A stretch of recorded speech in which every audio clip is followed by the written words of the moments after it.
আসসালামু আলাইকুম, আসাদুল্লাহ বলছি, এমবিবিএস ফোর্থ ইয়ার। আজকে তোমাদের সাথে কিছু মেডিকেল অ্যাডমিশনের আপডেট নিয়ে কথা বলবো। তো প্রথম যে আপডেট হচ্ছে সেটা হচ্ছে যে এবার যারা প্রাইভেট মেডিকেলে মেধা ও দরিদ্র কোটায় আবেদন করতেছো, অর্থাৎ মেধা ও অচঞ্চল কোটায় আবেদন করতেছো, তারা কিন্তু এবার জেনারেল কোটায় আবেদন করার সুযোগ দিয়েছে। জেনারেল কোটায় চাইলে আবেদন করতে পারবে, এমনকি এটা করা যাচ্ছে। তো তোমরা যারা ভাবতেছো যে না, আমার মেধা কোটায় যদি আমার না হয়, মেধা ও দরিদ্র কোটায়, তাহলে আমি জেনারেল কোটার জন্য পড়তে পারি। তো এই সুযোগটা কিন্তু অন্যান্য বছর কিন্তু ছিল না। ধরো অন্যান্য বছর গত বছরে মেধা কোটা আবেদন করলে, মানে মেধা দরিদ্র কোটা আবেদন করলে জেনারেল কোটা আবেদন করা যেত না। যদি আবার দ্বিতীয় সরকার দেয়, সিট ফাঁকা থাকে, তখন আবার তোমরা চাইলে আবেদন করতে পারতা, ওই সুযোগটা ছিল। কিন্তু এবার মেধা কোটা আবেদন করলো, জেনারেল কোটা আবেদন করা যাচ্ছে। আর 2022-23 সেশনে যে সিস্টেমটা ছিল, মেধা কোটা আবেদন করলে জেনারেল কোটা আবেদন করাই গেছে না। তো এই সিস্টেম, তো এই বছর তোমরা ধরে রাখো, তোমরা যাদের ইচ্ছা আছে যে মেধা কোটা আমার হবে না, আমি একটা জেনারেল কোটা আবেদন করে রাখি, কোনো না কোনো একটা মেডিকেল আসলে যেন জেনারেল কোটাও প্রাইভেটে পড়ার সুযোগ পাই। তো যারা সেকেন্ড টাইমার আছে তারা কিন্তু রিস্কটা নিতে চায় না, তারা কিন্তু রিস্ক নিয়েও তারা জেনারেল কোটা আবেদন করে রাখো। আর মেধা কোটা তুমি ভাইবার জন্য ডাক্তারে সিলেক্ট করে, তো আলহামদুলিল্লাহ।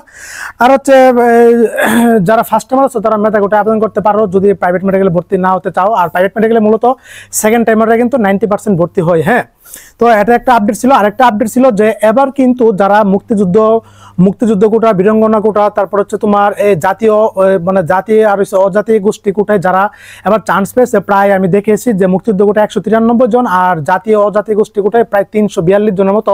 তো এই মুহূর্তে প্রায় 500 মতো স্টুডেন্ট যে কোটাতে চান্স পায়, ওদের ভর্তিটা কিন্তু স্থগিত রাখছে। তোমরা জানো যে সরকারি মেডিকেল কিন্তু ভর্তি এখন চলতেছে, তো ওদের ভর্তিটা স্থগিত রাখছে সরকারের পক্ষ থেকে। উচ্চ পর্যায়ের পক্ষ থেকে যখন সিদ্ধান্ত না আসবে, তখন ওদের এই ভর্তিটা নিচ্ছে না। একটা সিদ্ধান্ত আসার পরে ওদের ভর্তি হয়ে নিবে অথবা বাতিল করে দিবে।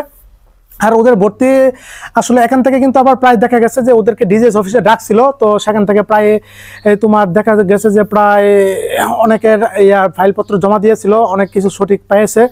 এবার যারা মুক্তিযুদ্ধের সন্তান শুধু তারাই কিন্তু এবার রাখবে তাদেরকে, আর যারা নাতিমাতি আছে, নাতিপুতি, ওদেরকে কিন্তু এবার রাখবে না।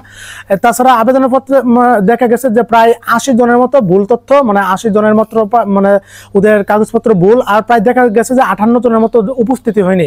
তো মোটামুটি এখানে একটা হিউজ পরিমাণ একটা সিট কিন্তু ফাঁকা হবে। যারা ওয়েটিং আছে, তো তোমরা ইনশাআল্লাহ নিশ্চিত থাকো, তোমরা ওয়েটিং থেকে ইনশাআল্লাহ চান্স পাবে। যাদের সিরিয়ালটা 5500 থেকে নিয়ে 5380 থেকে নিয়ে, যাদের সিরিয়ালটা মোটামুটি 5,500 আছে অথবা 600 আছে, ওরা মোটামুটি আশা রাখতে পারো এবার ওয়েটিং থেকে নিতে পারে।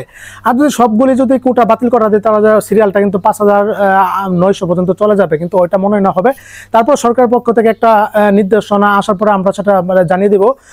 আর যেটা আরেকটা বিষয় হচ্ছে, সেটা হচ্ছে যে তোমার যারা, হ্যাঁ ইয়েস, গুরুত্বপূর্ণ একটা পয়েন্ট, যারা সরকারি মেডিকেলে চান্স পেয়েছো, কিন্তু দেখা যাচ্ছে যে প্রত্যেক বছর কিন্তু অজস্র স্টুডেন্ট থাকে যারা সরকারি মেডিকেলে চান্স হওয়ার পরেও প্রাইভেট মেডিকেলে কিন্তু ভর্তি হয়ে যায়। তো এই বিষয়টা আসলে এখানে কিন্তু নীতিমালাতে বলা আছে বিষয়টা। তো এবারও তোমাদের সেই সুযোগটা রয়েছে। তোমাদের ভর্তি কিন্তু অলরেডি সরকারি মেডিকেলে বিভিন্ন মেডিকেলে ভর্তি কার্যক্রম শুরু হয়ে গেছে। তোমরা ভর্তি হওয়ার পরে তুমি যদি চাও যে না আমি প্রাইভেট মেডিকেলে পড়বো, তখন টপসারি প্রাইভেট মেডিকেল কিন্তু অনেকে পড়ে, প্রত্যেক বছর কিন্তু এরকম অজস্র পরিমাণ স্টুডেন্ট আছে যাদের নতুন মেডিকেলগুলি, শেষের মেডিকেলগুলি চাই, ওরা কিন্তু ওই সবে পড়ে না। যারা মোটামুটি বড় লোক অথবা মোটামুটি প্রাইভেটের মতো সামর্থ্য আছে, ওরা কিন্তু পড়তে প্রাইভেট মেডিকেলতে ভর্তিটা ক্যান্সেল করে দিয়ে বেসরকারি মেডিকেলে কোনো একটা ভালো মেডিকেল কিন্তু ওরা চান্স নিয়ে নেয়। হ্যাঁ, যেমন ইব্রাহিম মেডিকেল, বাংলাদেশ মেডিকেল, তারপরে ন্যাশনাল মেডিকেল, তারপরে জহিরুল ইসলাম মেডিকেল, এসব টপ লেভেলের মেডিকেলগুলিতে ওরা কিন্তু ভর্তি হয়ে যায়। তো তোমাদের শেষ সুযোগটা এবার আছে। তোমরা ভর্তি হওয়ার পরে অধ্যক্ষ, প্রিন্সিপাল বরাবর তোমরা একটা নোটিশ রাখবা বা একটা আবেদনপত্র রাখবা। সেটা আবেদনপত্র রাখার পরে ভর্তি বাতিলের জন্য এই প্রিন্সিপাল ম্যামের কাছে এগুলি জমা দেওয়ার, স্যার ম্যামের কাছে এগুলি জমা দেওয়ার পরে তোমাদের ভর্তিটা বাতিল হওয়ার পরে তোমরা প্রাইভেট মেডিকেলে আবেদন করতে পারবা। আর তোমরা জানো যে অলরেডি প্রাইভেট মেডিকেল আবেদন শুরু হয়েছে 3রা ফেব্রুয়ারি থেকে নিয়ে 9ই মার্চ পর্যন্ত আবেদন চলবে। তো যারা সরকারি মেডিকেলে থেকে প্রাইভেট মেডিকেলে আসতে চাও, ভর্তি হতে চাও, ওরাও কিন্তু এই আপডেটটা দিয়ে রাখলাম।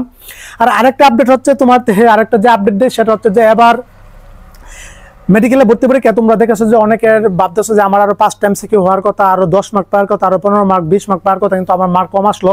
তখন ওদের কিন্তু একটা খাতা পুনর্নিরীক্ষণের জন্য একটা সুযোগ দিয়েছিল। তো এর এখানে প্রায় আবেদন করেছে প্রায় তোমার 3226 জন স্টুডেন্ট কিন্তু আবেদন করেছে, কিন্তু বিষয় হচ্ছে যে ওদের কারোর রেজাল্ট কিন্তু পরিবর্তন হয়নি। এটা রেজাল্ট পাবলিশ হয়েছে, কারোর রেজাল্ট পরিবর্তন হয়নি। আমার দেখা মতে বিগত 7-8 বছরের ভিতরে আমি কারো দেখিনি যে কারো পুনর্নিরীক্ষণের মাধ্যমে কারো মেডিকেল অ্যাডমিশনে পরিবর্তন হতে। তো আমি বলি যে এটা অযথা 1000 টাকা নষ্ট, মানে 1000 টাকা আসলে মানে ডিজিএস অফিসকে দেওয়া, ডিজিএস স্বাস্থ্য অধিদপ্তরে পাঠানো। তো দেখো যে তুমি 3000 প্রায় স্টুডেন্ট আবেদন করছে 3226 জন, 1000 টাকা হলে প্রায় 32 লক্ষ টাকার বেশি মানে অলরেডি কিন্তু ওরা টাকা পেয়ে গেছে ডিজিএস স্বাস্থ্য অধিদপ্তর। তো আমি আগেই বলছি এগুলি করা দরকার নেই, এগুলি পরিবর্তন মূলত হয় না। হ্যাঁ, ডিজিএস স্বাস্থ্য অধিদপ্তর যে ওএমআর যে আনসারপত্র তৈরি করছে ওইটাই সঠিক, ওইটাই মূল্যায়ন করা হয়। হ্যাঁ, আরেকটা যে বিষয়, এই কয়েকটা আপডেট ছিল, আরেকটা আপডেট যদি আমি তোমাদেরকে বলতে চাই সেটা হচ্ছে যে এই কয়েকটা আপডেটে বললাম ওই প্রাইভেট মেডিকেলের মেধা কোটা জেনারেল করে আবেদন করা যাচ্ছে। তারপরে এবার মেডিকেল অ্যাডমিশনের এমবিবিএস এর খাতা পুনরীক্ষণের রেজাল্ট পরিবর্তন হয়নি। তারপর হচ্ছে যে কোটা যে আছে এই কোটাই তোমার ভর্তি স্থগিত রাখছে, এখন উপর থেকে নির্দেশনা আসার আগ পর্যন্ত ভর্তির স্থগিত থাকবে, পরবর্তী নির্দেশনা মতে এর ভর্তি নিবে অথবা ভর্তি বাতিল করবে। 3টা আপডেট বললাম। আর 4 নম্বর আপডেট হচ্ছে যারা সরকারি মেডিকেলে চান্স পেয়েছো ওরা কিন্তু ভর্তি হওয়ার পরে এই ভর্তিটা ক্যান্সেল করার পরে প্রাইভেট মেডিকেলে ভর্তি হতে পারবা। এই মোট 4টা আপডেট তোমাদেরকে আমি এখন দিয়ে দিলাম। তো এই ছিল। তো সবাই ভালো থাকো, সুস্থ থাকো, সবার জন্য অনেক অনেক শুভকামনা রইল। প্রাইভেট মেডিকেলে ভর্তি বিষয়ে কোনো কিছু জানতে হলে বিস্তারিত হলে আমাকে হোয়াটসঅ্যাপ করবো, আমার ডিসপ্লেতে যে নাম্বার দেখতেছো আমাকে ইনবক্স করে। অলরেডি প্রায় মানে এ পর্যন্ত রেজাল্ট দেওয়ার আগ পর্যন্ত প্রায় 500 জনের মতো স্টুডেন্ট কিন্তু আমাকে আসলে হোয়াটসঅ্যাপ করেছে, ওদেরকে হেল্প করতেছি আমি। তো আসলে নিজের কাছে ভালো লাগতেছে, আমার দ্বারা যদি একজনের ডাক্তার হওয়ার স্বপ্ন পূরণ হয়, এমনকি আমি সেটার মাধ্যম যদি হয়ে থাকি, অবশ্যই অবশ্যই আমি আর একটা সদ্গায়ে জারিয়ার সোয়াব হিসেবে ইনশাল্লাহ পাবো। একসময় আমি হয়তো দুনিয়াতে থাকবো না, কবরে থাকবো, কিন্তু ওরা তো মানব সেবা করবো, তো ওইটার একটা সব কিন্তু আমার কবরে যেতে থাকবে। তো আমি আমার সময়, শ্রম, এমনকি মেহনত যে একটা মানে সময় দিচ্ছে ওদেরকে ডাক্তার হওয়ার জন্য, এটা অনেক একটা জটিল প্রসেস। এই প্রসেসটা ভুলভাল করলে কিন্তু ভর্তি বাতিল হয়ে যাবে, এমনকি পছন্দের মেডিকেল অথবা মনের মতো মেডিকেল অথবা মেডিকেলে চান্স হবে না প্রাইভেট মেডিকেলে।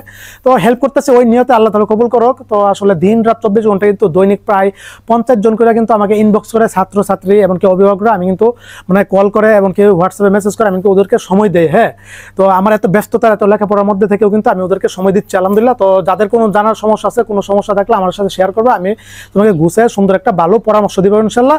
তো এই ছিল, সবাই ভালো থাকো, সুস্থ থাকো, সকলের জন্য অনেক অনেক শুভকামনা রইল। আসসালামু আলাইকুম ওয়া রাহমাতুল্লাহি ওয়া বারাকাতুহু।